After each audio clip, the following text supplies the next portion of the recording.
Assalamualaikum, selamat malam sobat pecinta cerita horor. Masih bersama Kang Sarman di channel Kawan Horor. Malam ini, Kang Sarman akan membawakan sebuah kisah horor yang sangat mencekam.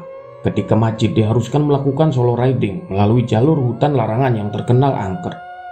Kisah horor ini berjudul asli Solo Riding dari akun Twitternya @fajarpra18.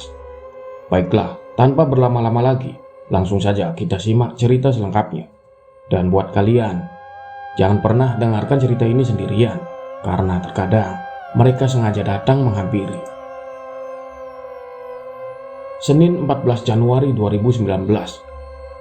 Kring, suara alarm nyaring terdengar dari handphone miliknya. Sampai ia pun terbangun dari tidurnya. Dilihatnya, waktu sudah menunjukkan pukul 4 pagi.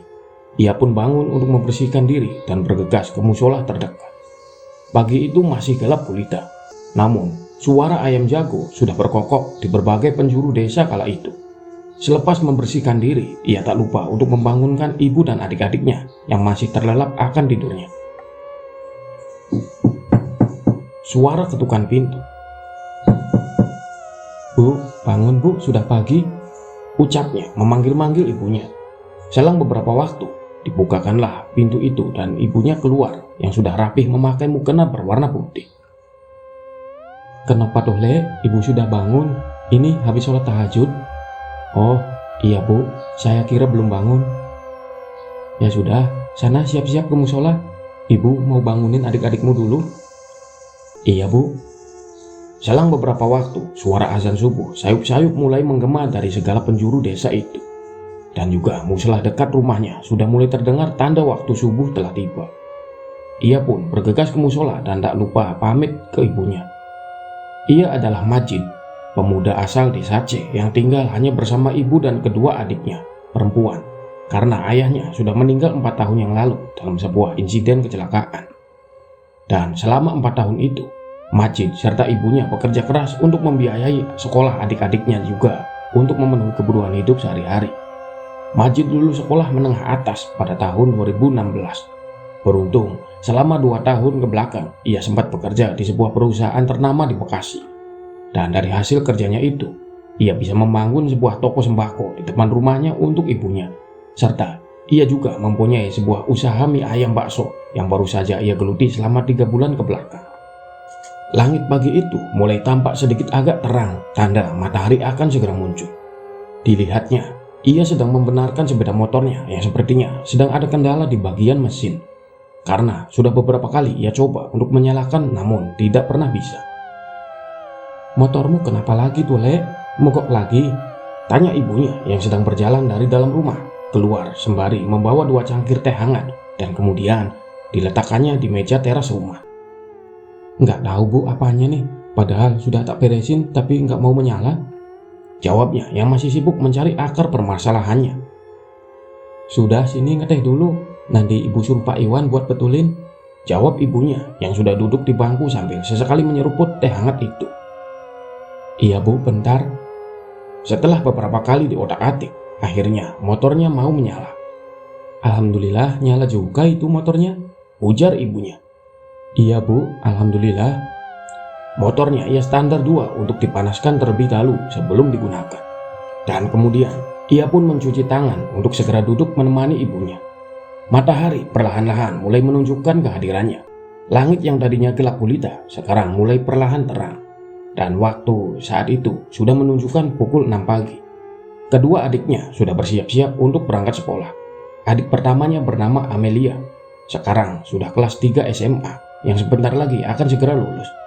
Dan adik keduanya bernama Ani yang sudah kelas 1 SMA, yang mana mereka berdua sekolah di tempat yang sama. "Mau berangkat sekarang dek?" tanya Majid melihat kedua adiknya yang sudah rapih dengan pakaian sekolahnya.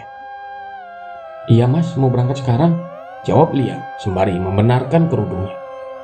"Mas, belikan aku ini ya," tunjuk Ani di layar HP-nya yang tiba-tiba menyodorkannya ke Majid. "Iya, nanti aku cariin di pasar," ujarnya seraya mengangguk tanda setuju. "Jangan di pasar, ini aja di Shopee." Iya nanti tak beliin." "Asik, makasih ya mas," girang Ani karena Majid mau membelikannya tas yang ia sukai itu. Amelia hanya diam saja melihat tingkah laku adiknya. "Duk, sini," sahut ibunya ke Amelia. "Iya bu, ada apa bu?" tanya Amel. "Ini uang sakunya buat kalian berdua." Ibunya mengambil uang dari dompet dan mengasihkan ke Amel. "Makasih ya bu. Ya sudah, kami pamit berangkat dulu ya bu." "Iya Dok, hati-hati di jalan." "Iya bu." Mereka berdua pun berangkat ke sekolah dan tak lupa berpamitan dulu ke Majid serta ibunya. Pagi itu terasa sejuk cuacanya dan begitu damai rasanya melihat adik-adiknya yang sekarang sudah tumbuh besar juga cantik seperti ibunya. Kring kring kring kring, terdengar suara seperti bel sepeda ontel dari arah depan rumah. Sepertinya ada seseorang yang datang. Majid kebetulan sedang ada di dapur menyiapkan segala sesuatu keperluan untuk dagangannya nanti sore. Sedangkan ibunya ada di ruang tamu, sedang duduk sambil menghitung uang untuk belanja keperluan tokonya. Waktu itu jam menunjukkan pukul 8 pagi. Suara bel sepeda masih terdengar dan kemudian berhenti. Tak lama setelah itu, suara ketukan pintu dari arah pintu depan. "Assalamualaikum." Terdengar salam seraya masih mengetuk-ngetuk pintu. "Waalaikumsalam," sahut ibunya dan dibukalah pintu itu. Ternyata itu Pak Iwan, tetangga yang tak jauh dari rumahnya. "Pak Iwan, tumben pagi-pagi sudah kesini. Ada apa Pak?" tanya ibunya sembari mempersilahkan Pak Iwan untuk duduk di bangku teras rumah. "Iya Bu, soalnya ada perlu sama Majid." "Majidnya ada Bu?" "Ada, bentar tak panggilin dulu ya Majidnya." "Iya Bu." Ibunya pun masuk ke dalam rumah memanggil Majid untuk menemui Pak Iwan yang sepertinya ada hal penting yang mau dibicarakan sama Majid.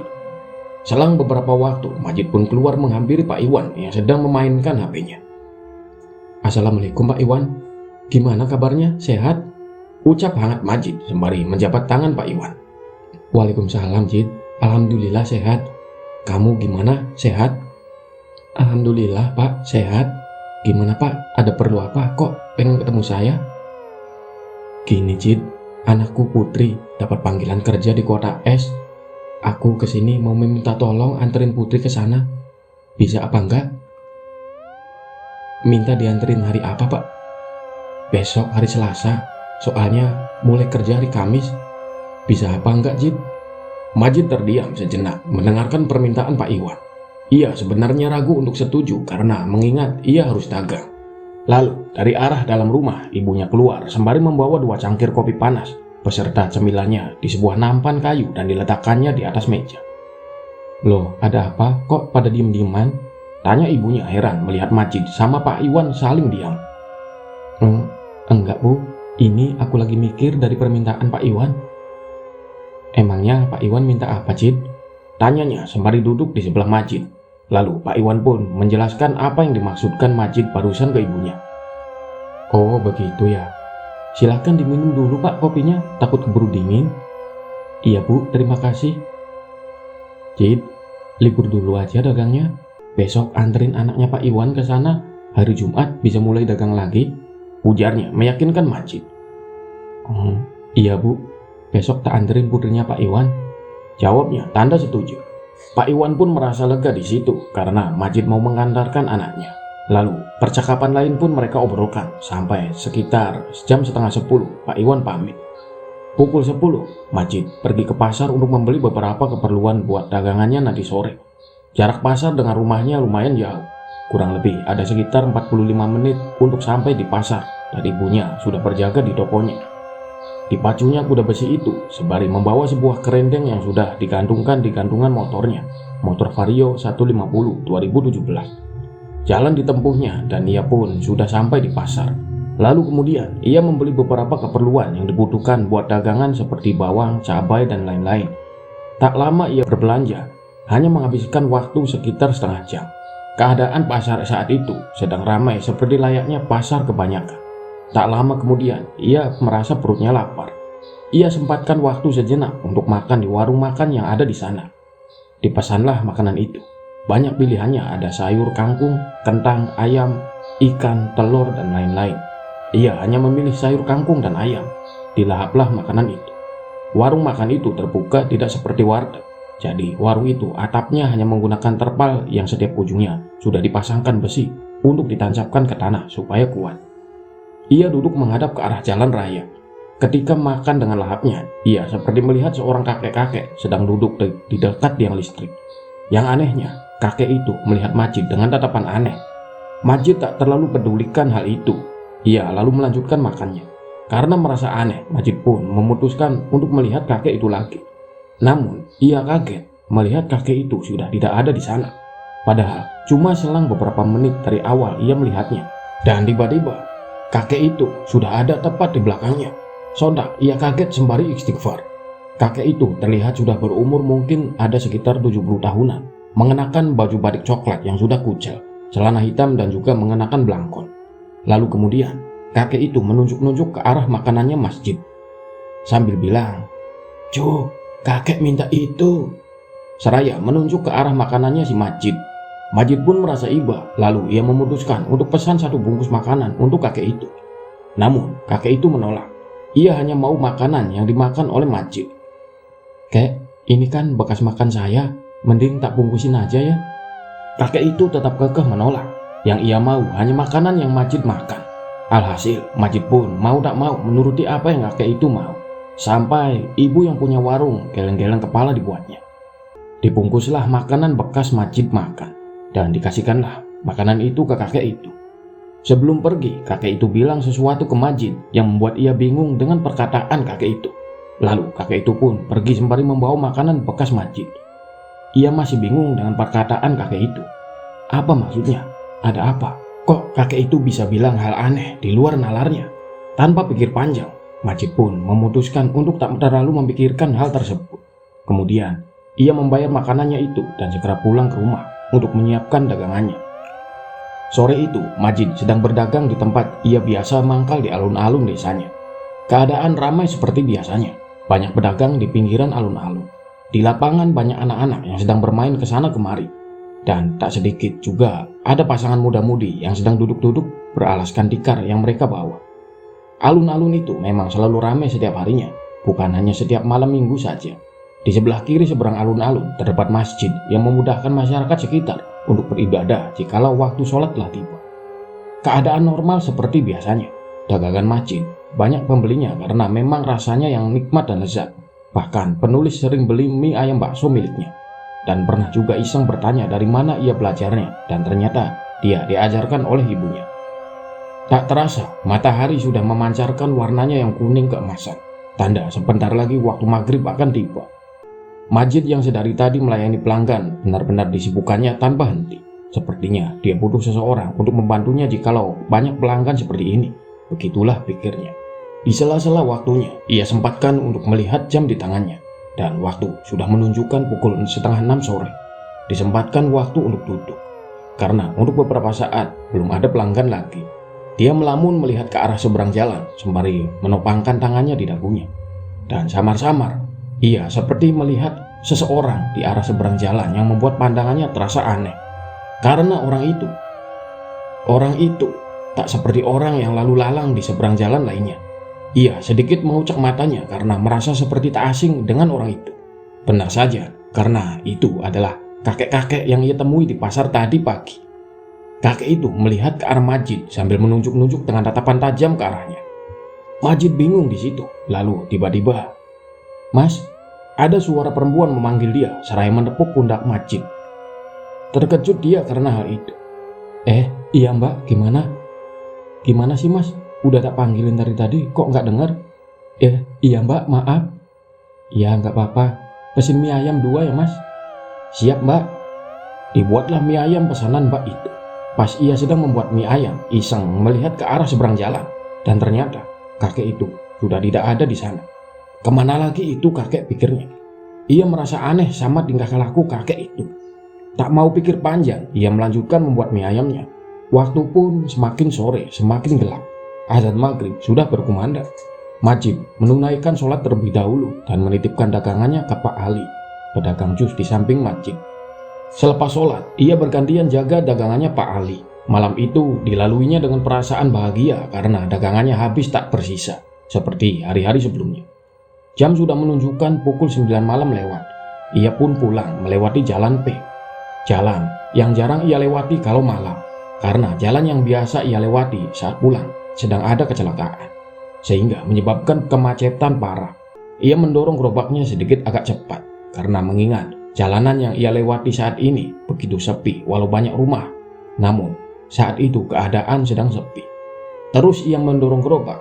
Lama-lama hawa di situ sedikit berubah. Yang tadinya adem sekarang jadi pengap. Aneh memang karena mengingat itu adalah jalan yang ramai perumahan. Harusnya tak seperti itu. Terus ia jalan sambil mendorong gerobak. Lama-kelamaan bulu kuduk Majid berdiri.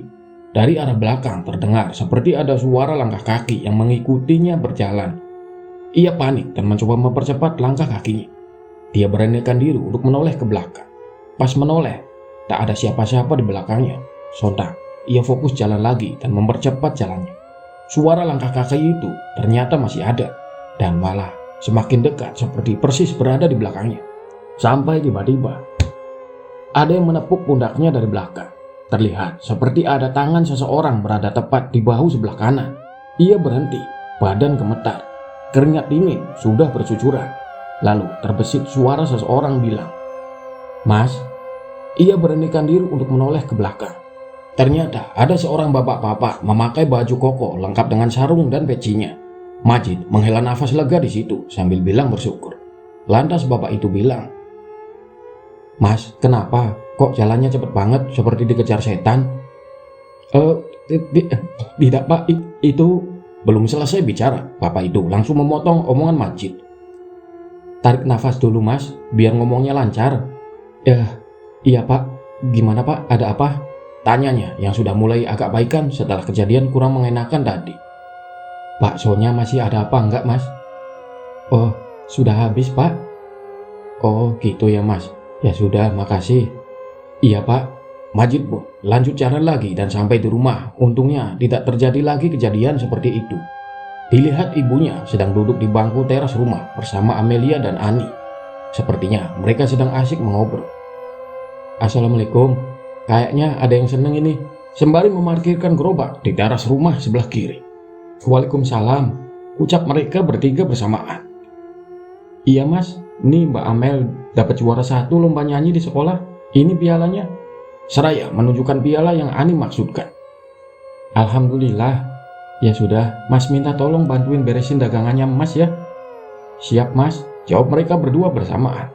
Kemudian Majid pun duduk di samping ibunya, sedangkan Ani dan Amelia membereskan dagangannya Majid untuk ditaruh di dapur. "Jid, tadi sore Pak Iwan datang ke sini. Besok nganterinya jam 6 pagi katanya," ucap ibunya. "Iya bu, Pak Iwan ngomong apa lagi setelah itu bu?" "Udah, cuma bilang gitu aja." Waktu sudah menunjukkan pukul 10:30 malam. Jalan depan rumahnya yang tadinya banyak lalu lalang kendaraan sekarang sudah mulai sepi. Majid dan keluarganya pun sudah masuk ke dalam rumah untuk beristirahat. Sebelum tidur, ia sempatkan waktu untuk sholat isya terlebih dahulu dan berdoa meminta kelancaran untuk perjalanannya besok. Malam itu hening, hanya ditemani suara jam dinding yang terus berputar. Selepas sholat, ia pun langsung beranjak ke kasur untuk mengistirahatkan badannya itu. Dan ia pun sekarang sudah terlelap akan tidurnya. Di sela-sela tidurnya, ia bermimpi melihat sosok kuntilanak merah di dalam kamarnya. Sosok itu berdiri dekat meja kamarnya dengan posisi menghadap persis ke arahnya. Entah mimpi atau bukan, ia melihatnya dengan sangat jelas. Penampilan sosok itu benar-benar sangat mengerikan, yang membuat ia sangat ketakutan. Wajahnya pucat pasi, matanya hitam mengeluarkan darah merah segar. Mulutnya menganga dengan kedua taringnya yang panjang, dan kuku-kukunya pun panjang. Sosok itu perlahan mendekati Majid. Dia tidak bisa apa-apa, tubuhnya kaku dan tidak bisa digerakkan. Mulutnya pun susah untuk bicara.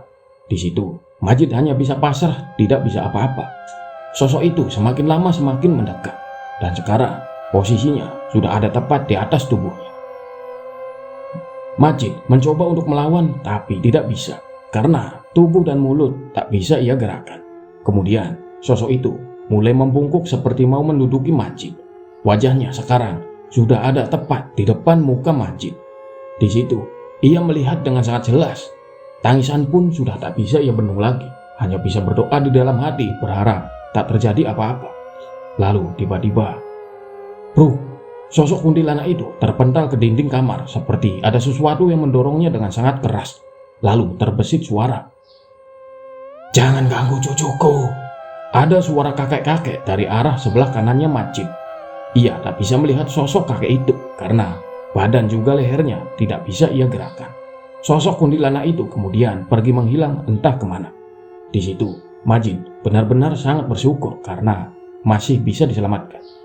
Namun ia tak bisa melihat sosok kakek yang menyelamatkan dia.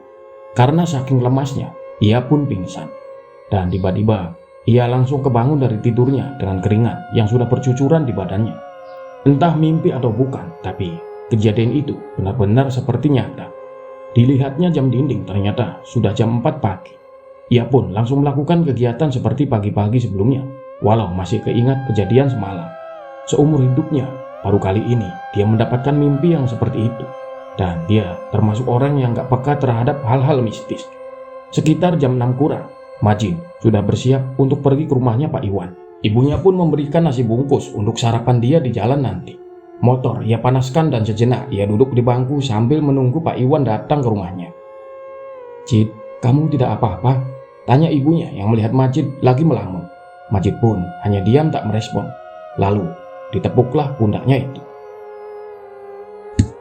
"Astagfirullah, ibu, ada apa?" jawabnya sambil melihat ke arah ibunya.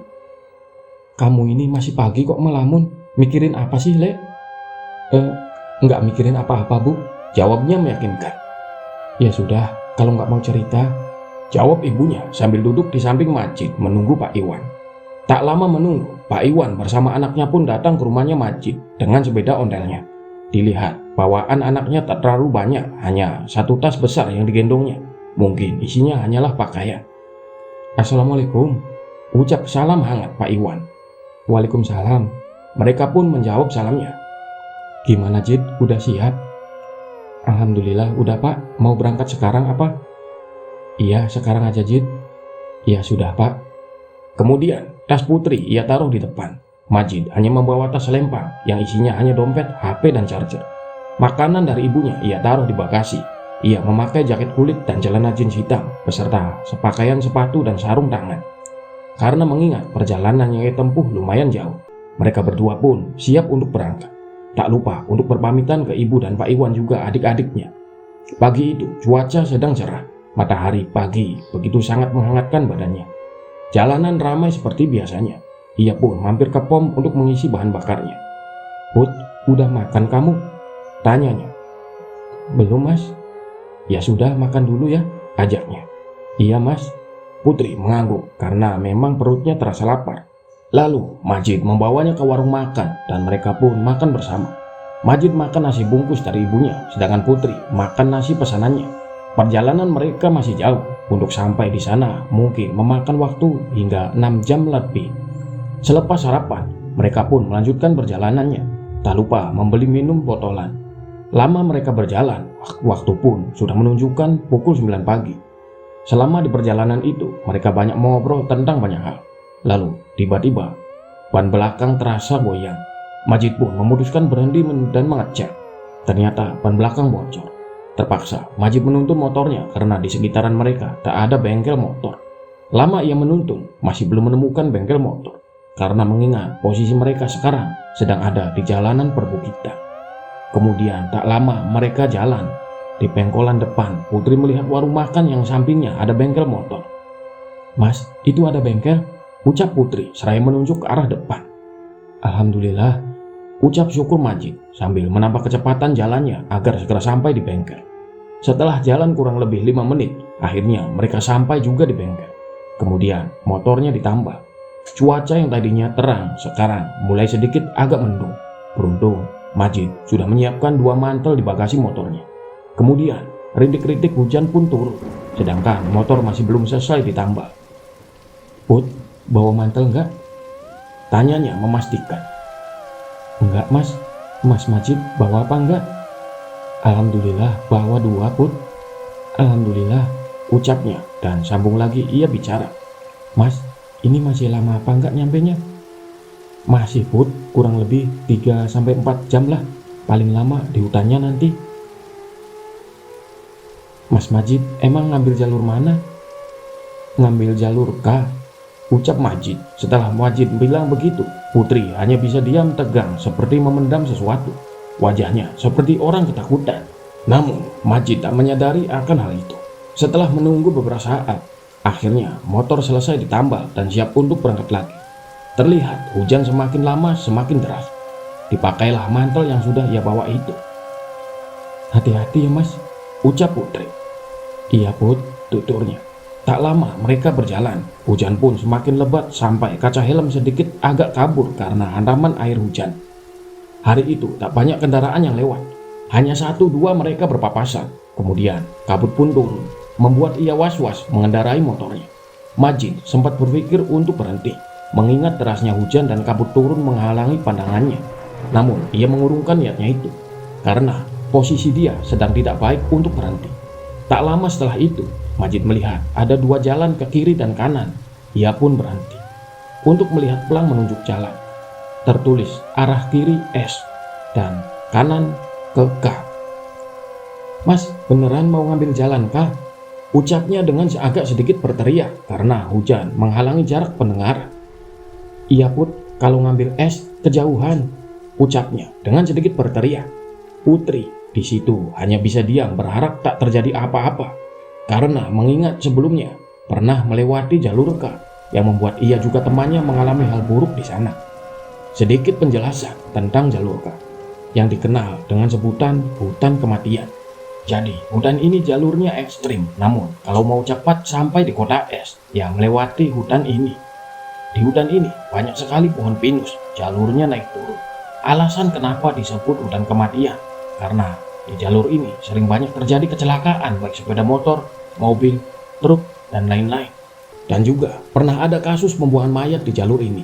Dan tak jarang pengendara sering diperlihatkan penampakan baik siang ataupun malam hari. Kurang lebih seperti itu penjelasannya di jalur K ini. Saat sedang menyalakan motor dan mau lanjut jalan lagi, Majid dikagetkan oleh suara klakson mobil truk dari arah jalur K. Ada yang aneh dengan mobil itu, pikirnya. Dia ngelaksonin apa? Di depannya kan tidak ada kendaraan lain. Lalu tiba-tiba mobil itu terguling ke kiri. Sontak Majid berteriak, "Hei!" Di situ Putri kaget. "Mas, kenapa?" tanyanya heran. Majid nengok ke arah Putri. "Put, itu ada mobil truk terguling," ucapnya sambil menunjuk ke arah jalur K. "Mana mas? Nggak ada." Putri heran karena yang Majid tunjuk tidak ada apa-apa. Lalu Majid pun kembali melihat ke arah truk terguling tadi, dan betapa terkejutnya ia melihat truk itu sudah tidak ada di sana. Majid terdiam heran, tanpa sadar kalau Putri dari tadi menepuk pundaknya untuk mengajaknya jalan lagi, karena Putri sudah merasa tidak nyaman berhenti lama-lama di sana. "Mas, ayo jalan lagi," ucapnya. Majid pun sadar dan segera untuk pergi dari tempat itu. Dinyalakanlah motor itu. Ketika Majid hendak belok ke arah jalur K, tiba-tiba dari arah jalur S ada mobil jeep melaju kencang sambil membunyikan klaksonnya. "Mas!" teriak Putri seraya memeluk Majid begitu eratnya. Beruntung dengan sigap, Majid langsung mengerem walau sempat ban belakangnya tergelincir dan hampir saja tabrakan itu terjadi. "Astagfirullah, kamu nggak apa-apa Put?" tanya Majid, sedangkan mobil itu sudah jauh dari pandangan mereka. "Aku nggak apa-apa mas. Mas Majid gimana?" "Alhamdulillah, aku nggak apa-apa." Majid memutuskan untuk berhenti sejenak di pinggir jalan karena mengingat kejadian barusan membuat mereka shock. Sedangkan hujan masih turun dengan derasnya. Selang beberapa lama terlihat ada mobil mengarah ke arah mereka. Sepertinya itu mobil jeep yang hampir menabrak mereka, pikirnya. Tak lama mobil itu berhenti. Lalu keluar seorang laki-laki yang sudah membawa payung ke arahnya. "Mas, kenapa berhenti di sini?" tanya lelaki itu. "Nggak apa-apa mas, lagi istirahat ini." "Lebih baik lanjut jalan lagi mas, daerah sini rawan. Dan jangan lewat jalur K, soalnya lagi ada pohon tumbang menghalangi jalan." "Oh iya mas, terima kasih sudah kasih tahu." "Ya sudah mas, aku lanjut jalan lagi lewat jalur S." "Iya mas." Tak lama lelaki itu pun balik lagi ke mobilnya dan langsung pergi meninggalkan Majid. "Ya sudah Put, ayo kita jalan lagi lewat jalur S. Ya, nggak apa-apa kan?" "Iya mas, nggak apa-apa." Ucapannya dengan wajah yang sedikit agak tenang karena tak jadi melewati jalur K. Walaupun lama tapi tak apa-apa asalkan baik-baik saja di jalan, pikirnya. Kemudian Majid pun menyalakan motornya dan lanjut jalan lagi melewati jalur S. Untuk jalur ini sebenarnya sudah tidak melewati hutan lagi, namun akan sedikit memutar jika mau ke kota tujuannya. Jalan demi jalan ia lewati, hujan yang tadinya deras sekarang sudah sedikit mereda. Perlahan, matahari sudah mulai memancarkan cahayanya kembali. Yang tadinya ia melewati hutan panjang, sekarang sudah mulai masuk ke jalanan kota. Dilihat jam sudah menunjukkan pukul 12 lewat. Suara azan zuhur pun sudah mulai menggema. Mereka pun berhenti di sebuah masjid di kota itu sembari beristirahat sejenak. Put, istirahat dulu ya, aku mau sholat dulu. Iya mas. Jarak mereka ke kota tujuan mungkin sekitar 2 jam lagi. Seharusnya mereka sudah sampai di sana jika tadi melewati jalur K yang angker itu. Selepas sholat, mereka sempatkan untuk makan terlebih dahulu di sebuah rumah makan sebelum lanjut jalan lagi. Di rumah makan itu sedang ramai. Tempatnya besar, dekat dengan sebuah pemancingan ikan. Majid makan dengan lahapnya. Mungkin faktor kehujanan di sepanjang hutan tadi membuat rasa laparnya meningkat. Sedangkan Putri makan santai seperti biasa. Jam sudah menunjukkan pukul 1 siang lewat. Mereka pun langsung jalan lagi selepas makan. Dalam perjalanannya itu tak banyak yang diobrolkan sama mereka. Hanya sesekali saja mereka mengobrol. Itu pun hanya sebatas obrolan biasa. Setelah beberapa lama, akhirnya mereka sampai di tugu bertuliskan "Selamat datang di kota S".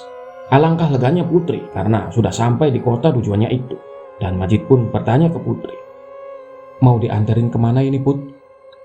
"Kesini mas," ucapnya seraya menunjukkan alamat yang tertera di layar handphonenya. "Oh iya Put, nggak jauh dari sini kok," ujarnya. Kemudian ia lanjut jalan lagi dan setelah beberapa lama, akhirnya mereka sampai di tempat yang Putri maksudkan. "Alhamdulillah sudah sampai mas," ucapnya seraya turun dari motor. "Iya Put, alhamdulillah. Ya sudah, aku mau langsung pulang ya, biar nggak kemalaman." "Serius ini mas, emang nggak capek?" tanyanya. "Enggak Put, biar nggak kemalaman soalnya." "Ya sudah mas, hati-hati di jalan. Maaf sudah merepotkan ya mas." "Nggak apa-apa Put, ini tasnya." "Ya sudah, aku mau pulang dulu ya Put. Assalamualaikum," ucapnya sambil dikasihkannya tas milik Putri. "Hati-hati ya mas, waalaikumsalam." Dinyalakanlah motor itu, kemudian Majid lanjut jalan untuk pulang ke rumahnya. Saat itu hari sudah mulai sore sekitar jam 3. Ia pun memutuskan langsung pulang dari sana, tak memikirkan keadaan tubuhnya. Majid hanya ingin tak berlama-lama di sana karena besok ia harus dagang lagi. Lelah itulah yang ia rasakan. Namun tak dapat ia pungkiri karena tak bisa berlama-lama di sana. Begitulah pikirnya. Tanpa ia sadari, itu adalah pilihan terburuk dalam hidupnya. Sore itu, angin berhembus dengan kencangnya. Suara azan sudah menggema di berbagai penjuru. Di sepanjang jalan banyak ia temui pedagang rambutan. Sempat ia berhenti untuk membeli beberapa ikat dan dimasukkannya ke dalam bagasi. Tak lama ia pun berhenti di sebuah musola. Selepas sholat, ia beristirahat sebentar di pelataran musola, sembari menghubungi ibunya bahwasanya ia sedang dalam perjalanan pulang. Sempat ibunya menyuruh untuk beristirahat saja di sana dan besok baru ia pulang. Namun ia menolak dengan alasan tak ingin berlama-lama di sana. Seharusnya ia dengarkan perkataan ibunya itu. Namun waktu sudah tidak bisa diulang lagi. Sebelum ingin melanjutkan perjalanan, ia sempatkan untuk makan di warung makan dekat musola terlebih dahulu. Waktu itu jam sudah menunjukkan pukul 4 sore. Pikirnya mungkin sampai rumah sekitar jam 10 atau 11 malam kalau lewat jalur K. Yang dia pikirkan saat itu, mungkin pohon yang tumbang sudah tidak ada lagi di sana. Jadi dia memutuskan untuk mengambil jalur K. Selesai makan, ia pun langsung kembali melanjutkan perjalanan pulang. Tak jauh memang jalur K itu dari kota S. Hanya ditempuh setengah jam lamanya dari tempat dia istirahat tadi. 100 meter sebelum ia sampai di tugu bertuliskan jalur K, ia merasa ada yang aneh. Ia lihat tidak ada satupun kendaraan yang masuk ke jalur K itu. Berhentilah ia sejenak di warung dan bertanya ke pemilik warung. "Assalamualaikum Bu, mau nanya," ucapnya. "Waalaikumsalam. Iya mas, mau tanya apa?" "Ini kok nggak ada mobil atau motor yang lewat jalur K ya Bu? Kenapa ya Bu?" tanyanya heran. "Waduh, nggak tahu tuh mas," ujar ibunya. "Oh, ya udah Bu, kalau begitu." Kemudian ia pun lanjut jalan lagi. Mungkin nanti di sana juga banyak pengendara yang berpapasan. Pikirnya positif. 50 meter ia jalan. Ia sempatkan untuk mengisi bensin dulu dan mengisi angin ban motornya untuk antisipasi di jalan nanti. Lanjut ia jalan. Dilihat langit sudah mulai mendung, mungkin mau hujan lagi. Ia pun sekarang sudah memasuki di jalur K. Awal-awal jalan masih biasa saja, tak banyak hal aneh. Sempat ia jumpai beberapa pengendara yang berpapasan dari lawan arah. Langit perlahan mulai gelap. Lampu penerangan jalan tidak ada satupun yang menyala. Apa mungkin ini gara-gara pohon tumbang? Atau mungkin sedang ada gangguan? Ia hanya bisa berpikir positif di sana. Terakhir ia jumpai pengendara dari lawan arah sekitar setengah jam yang lalu, pikirnya mungkin. Karena sedari tadi ia tidak melihat jam di tangannya. Namun anehnya, dari arah ia jalan, tidak ada satupun pengendara dan hanya dia seorang. Ia tetap berpikir positif di situ. Pikirnya, mungkin masih tertinggal jauh di belakang. Sesuai dengan judul cerita ini, perjalanan yang sesungguhnya baru akan dimulai. Karena keinginannya untuk sampai di rumah dengan cepat, ia pun harus mengambil keputusan melewati jalur K sendirian. Akan banyak sekali hal aneh dan menyeramkan yang ia temui di sana. Karena cerita ini lumayan panjang, Kang Sarman membagi cerita ini menjadi 2 bagian ya teman-teman. Dan buat kalian, jangan lupa nantikan kelanjutannya di part 2, part terakhir, besok malam. Terima kasih. Wassalamualaikum warahmatullahi wabarakatuh.